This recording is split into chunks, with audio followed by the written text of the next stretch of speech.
आज हम लोग नया टॉपिक पढ़ेंगे पार्थेनोकार्पी। तो चलिए आज देखते हैं कि ये चैप्टर नंबर 2 का जो हम लोग पढ़ रहे हैं sexual reproduction in flowering plants, इसमें एक नया टॉपिक है पार्थेनोकार्पिक फ्रूट्स यानी डेवलपमेंट ऑफ पार्थेनोकार्पिक फ्रूट्स। या सवाल ऐसे पूछा जाएगा, व्हाट इज़ पार्थेनोकार्पी। तो हम लोग देखते हैं, ये वेरी वेरी इम्पोर्टेंट है और एग्ज़ाम में बार बार पूछा जाता है, इसलिए आज इसको हम लोग देख लेते हैं क्या है पार्थेनोकार्पी। तो देखिए ये ग्रीक वर्ड है और पार्थेनोस जिसका मतलब होता है वर्जिन और कार्पोस मतलब हो गया फ्रूट। तो पार्थेनोस और कार्पोस दोनों मिल करके आप पार्थेनोकार्पी बना है। और इस तरह से जो डेवलप होता है फ्रूट उसको पार्थेनोकार्पिक फ्रूट कहते हैं। तो सबसे पहले हम लोग देखें क्या लिखता है, some plants are able to produce to fruits without fertilization, such fruits are called parthenocarpic fruits. इस तरह का ऐसा फल, ऐसा फ्रूट्स जो बिना फर्टिलाइजेशन का यानी विदाउट फर्टिलाइजेशन, बिना फर्टिलाइजेशन का अगर कोई फल बन जाता है तो इसको कहा जाता है पार्थेनोकार्पिक फ्रूट। और ये प्रोसेस जो होता है इसको कहते हैं पार्थेनोजेनेसिस। तो ये डेफिनेशन याद रखना है। अगर पूछा जाए व्हाट इज पार्थेनोकार्पिक तो लिखना है some plants are able to produce to fruits without fertilization. या इसको ऐसे भी लिख सकते हैं the development of fruits without fertilization, this process is known as parthenocarpic and such fruits are called parthenocarpic fruits. इसको ऐसे भी लिख सकते हैं सिंपल भाषा में। उसके बाद एक और चीज़ है, दे आर सीडलेस। जो भी पार्थेनोकार्पिक फ्रूट होगा वो सीडलेस होगा, यानी उसमें सीड नहीं रहेगा, एम्प्टी रह सकता है। या अगर सीड कुछ होगा भी, अगर 2-4 सीड अगर है भी तो नॉन वायबल सीड होगा, यानी वो डेड होगा एक तरह से, यानी पूरी तरह से फुली डेवलप नहीं रहेगा। तो ये पार्थेनोकार्पी इतना लिखना है, डेफिनेशन है। अब थोड़ा कुछ एग्जाम्पल से समझते हैं यहाँ पर। देखिए some of the common examples of natural parthenocarpic, इसको 3-4 कैटेगरी में बांटा गया है। तो पहला तो ये हुआ कि fruits are formed as a result of ovary without development, ovary development without pollination. एक ऐसा कंडीशन आता है पार्थेनोकार्पी में कि फ्रूट का फॉर्मेशन हो जाता है। अब हम लोग पहले पढ़ चुके हैं कि फ्रूट बनता किससे, फल किससे बनता है, ओवरी से। ओवरी अगर डेवलप करेगा तो फल का निर्माण होगा, ओव्यूल डेवलप करेगा तो सीड का निर्माण होगा। तो यहाँ पर देखिए क्या लिखता है, fruits are form as a result of ovary development, यानी फ्रूट बन रहा है ओवरी के डेवलपमेंट से, ओवरी के विकास होने से। लेकिन शर्त ये है विदाउट पॉलिनेशन, यानी पॉलिनेशन नहीं होगा। बिना पॉलिनेशन हुए अगर ओवरी से फल बन जाता है तो इस तरह के फल पार्थेनोकार्पिक फ्रूट कहलाएगा। लेकिन ऐसा केस किस में होता है तो आपको मिलेगा साइट्रस। साइट्रस आप समझ रहे हैं, नींबू वगैरह हो गया जिसमें साइट्रिक एसिड पाया जाता है, तो नींबू संतरा। फिर बनाना हो गया, केला में भी ऐसा केस होता है कि पार्थेनोकार्पिक फ्रूट है इसीलिए केला में सीड आपको नहीं मिलेगा। हाँ कुछ कुछ में सीड मिल सकता है जो फर्टिलाइजेशन कारण होता है, लेकिन अधिकांश में नहीं मिलता है। उसके बाद पाइनएप्पल देख लीजिए आप, अनानास खाए होंगे, इसमें भी सीड नहीं रहता है। तो ये कंडीशन है कि ये ओवरी डेवलप करेगा बिना पोलिनेशन का। जैसे एक डायग्राम में आप यहाँ देख सकते हैं कि ये स्टिग्मा है, स्टाइल है, ओवरी है, और ये पॉलन ग्रेन आया, लैंड किया, और इसके बाद पॉलन ट्यूब बनाता है, और ये पॉलिनेशन के बाद फर्टिलाइजेशन होता है। तो यहाँ दोनों चीज़ हो गया, पॉलिनेशन भी होगा, फर्टिलाइजेशन। लेकिन ऐसा होगा कि ये पॉलिनेशन ही नहीं हुआ, यानी यहाँ पॉलन ग्रेन ही नहीं आया, विदाउट पॉलिनेशन ये पॉलन ग्रेन ही नहीं आया। अगर पॉलन ग्रेन आया भी तो पॉलिनेशन सक्सेस नहीं हुआ, और ये ओवरी अगर डेवलप करके फ्रूट बना देता है तो वो पार्थेनोकार्पिक फ्रूट कहलाता है। तो ये चीज़ तो नॉर्मल हम लोग कंडीशन तो ये देखते हैं कि पॉलिनेशन होता है, पॉलन ग्रेन आएगा, स्टिग्मा पर लैंड करेगा किसी एजेंसी थ्रू, और ये पॉलन ट्यूब का फॉर्मेशन होगा, फिर पॉलन ट्यूब आएगा, गैमेट लेकर फर्टिलाइज होगा, और फर्टिलाइज होने के बाद ये एम्ब्रियो बनेगा, एम्ब्रियो बनने के बाद ये पोलर न्यूक्लियाई का डेवलपमेंट, पोलर न्यूक्लियाई के साथ फ्यूज करके एंडोस्पर्म डेवलप करेगा, और ये पूरा ओव्यूल डेवलप करके सीड बनाता है। लेकिन यहाँ तो पॉलिनेशन ही नहीं हुआ, बिना पॉलिनेशन का ही फ्रूट बन गया, तो इसमें सीड का सवाल नहीं आएगा।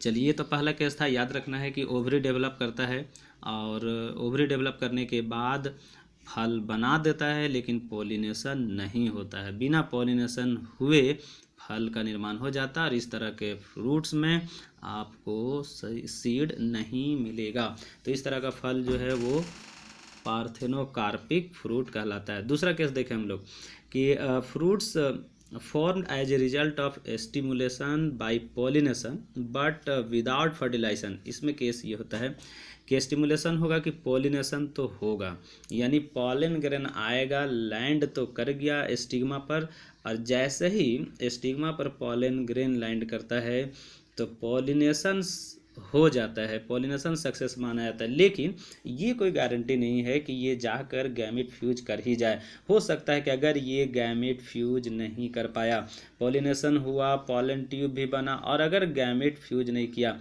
तो कंफर्म है कि फर्टिलाइजेशन इम्पॉसिबल, फर्टिलाइजेशन नहीं हुआ। तो यहाँ पर देखिए वही चीज़ लिखता है, fruits form as a result of stimulation by pollination but without fertilization, यानी बिना फर्टिलाइजेशन का अगर फ्रूट बन जाता है तो इस तरह के फ्रूट को भी पार्थेनोकार्पिक फ्रूट कहते हैं। लेकिन ऐसा केस आपको मिलेगा कुछ ऑर्किड्स वगैरह, ऑर्किड्स जानते हैं, ऑर्किड्स प्लांट है, और ये किस में आता है तो थैलोफाइटा हम लोग पढ़े होंगे, थैलोफाइटा, ब्रायोफाइटा, टेरिडोफाइटा।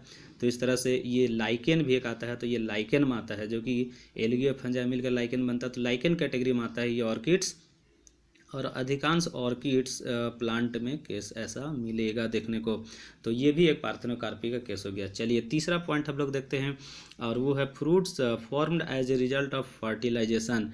देखिए इसमें फर्टिलाइजेशन भी हो रहा है, यानी पॉलिनेशन हुआ तभी तो फर्टिलाइजेशन हुआ, पॉलिनेशन भी हुआ, फर्टिलाइजेशन भी हुआ।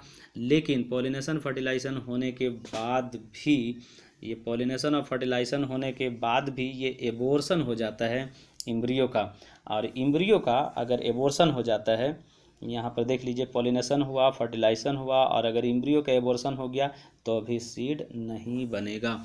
तो यहाँ पर वो चीज़ याद रखना है। तीसरा कंडीशन क्या है कि फ्रूट्स का डेवलपमेंट हो जाता है लेकिन फर्टिलाइजेशन भी होता है, फर्टिलाइजेशन होने के बाद एबोर्शन हो जाता है, डिस्ट्रॉय हो जाता है इम्ब्रियो, और डिस्ट्रॉय होने के बाद उसमें सीड नहीं बनेगा फिर, लेकिन फल बन जाएगा। और ऐसा केस आप अंगूर में देख सकते हैं, यानी ग्रेप्स जो हम लोग खाते हैं ना, उसमें सीड नहीं मिलता। हाँ कुछ कुछ ऐसा केस है जिसमें मिल जाता है, तो अगर सीड मिल गया तो समझिए वो फर्टिलाइजेशन हुआ होगा, लेकिन अधिकांश जो केस है उसमें नहीं मिलता है। तो अगर उसमें नहीं मिला ग्रेप्स में सीड, तो समझ जाइए वो पॉलिनेशन भी हुआ होगा, फर्टिलाइजेशन भी हुआ होगा, लेकिन इम्ब्रियो का एबोर्शन हो गया होगा, इसीलिए ऐसा नहीं बना। तो ये ग्रेप्स में, पीचेज में, चेरीज में, ये सभी फल है जिसको पार्थेनोकार्पिक फ्रूट में रखा जाता है, और ये कंडीशन पार्थेनोकार्पिक का है और इसमें सीड नहीं मिलता है। चलिए चौथा हम लोग देखते हैं, fruits are artificially developed by application of low concentration of auxins and gibberellins by the horticulturist. देखिए कुछ प्लांट ब्रीडर्स लोग होते हैं जो अगर फ्रूट डेवलप करवाना हो और उसमें सीड नहीं लाना हो तो लो कंसंट्रेशन में यहाँ पर ऑक्जीन का या जिब्रेलिन का स्प्रे कर दिया जाता है। अगर ये स्प्रे कर देते हैं यहाँ पर, जैसे ये स्टिग्मा हो गया, और इस पर अगर लो कंसंट्रेशन अगर जिब्रेलिन का या ऑक्सीजन का स्प्रे अगर कर देते हैं तो इस पर पोलन ग्रेन का चांसेस घट जाता है, कम हो जाता है, और बिना पॉलिनेशन फर्टिलाइजेशन का ही ये ओवरी डेवलप कर जाता है और फ्रूट बन जाता है। तो इस तरह का फ्रूट भी कहलाता है पार्थेनोकार्पिक फ्रूट, और ये भी सीडलेस होता है। तो सीडलेस ग्रेप्स में भी ऐसा किया जाता है, ग्रेप्स में सीड्स की ज़रूरत नहीं है, तो अधिकांश ग्रेप्स ऐसा करके बनाया भी जाता है। फिर ऑरेंज में कंडीशन क्या है कि हम लोग जो ऑरेंज खाते हैं उसमें सीड रहता है, लेकिन अगर कुछ ऐसा ऑरेंज मिले जिसमें सीड नहीं हो, या लेमन, यानी लेमन में आप देख लीजिए, और टोमेटो में भी देख लीजिए, ये सब में सीड रहता है। लेकिन अगर कभी आपको ऐसा मिले कि लेमन है, टोमेटो है और उसमें सीड नहीं है, और सीडलेस अगर मिलता है तो समझ जाइए ये आर्टिफिशियली ऐसा डेवलप करवाया गया है। और कैसे डेवलप करवाया गया, तो लो कंसंट्रेशन में दे करके क्या चीज़, तो ऑक्सीन और जिब्रेलिन, ये फाइटो हार्मोन्स है, आप पढ़े होंगे oxygen, gibberellin, cytokinin, ethylene, abscisic acid 11th में पढ़े होंगे, ये सब फाइटो हार्मोन्स है। और इस फाइटो हार्मोन्स की उपस्थिति के कारण यहाँ पर ऐसा होता है। और हॉर्टिकल्चरिस्ट जो प्लांट ब्रीडर्स होते हैं ऐसा करवाते हैं। आपको देखिए वाटरमेलन में मिलेगा, तरबूज खाए होंगे, और तरबूज में आपको सीड भरा पड़ा रहता है, लेकिन कुछ तरबूज अगर ऐसा मिल जाए जिसमें सीड नहीं है तो समझ जाइए वो पार्थेनोकार्पिक फ्रूट है। तो these fruits have a great commercial value. अब ये ऑरेंज, लेमन, टोमेटो, ये सब जो होता है, वाटरमेलन, ये सब कॉमर्शियली इसका सेल किया जाता है, और इसको इस तरह से प्लांट ब्रीडर लोग इसको डेवलप करवाते हैं। तो ये एक टॉपिक है। अगर आप पार्थेनोकार्पी के बारे में इतना अगर आप लिखते हैं तो फुल मार्क्स मिलेगा, लगभग 2.5 या 2 या 3 नंबर में ये सवाल आता है। और इस चैप्टर का वेरी वेरी इंपॉर्टेंट है, इसलिए आपको याद रखना है। तो चलिए आज यहीं तक, नेक्स्ट टॉपिक फिर हम लोग नेक्स्ट क्लास में देखेंगे। Okay, thank you.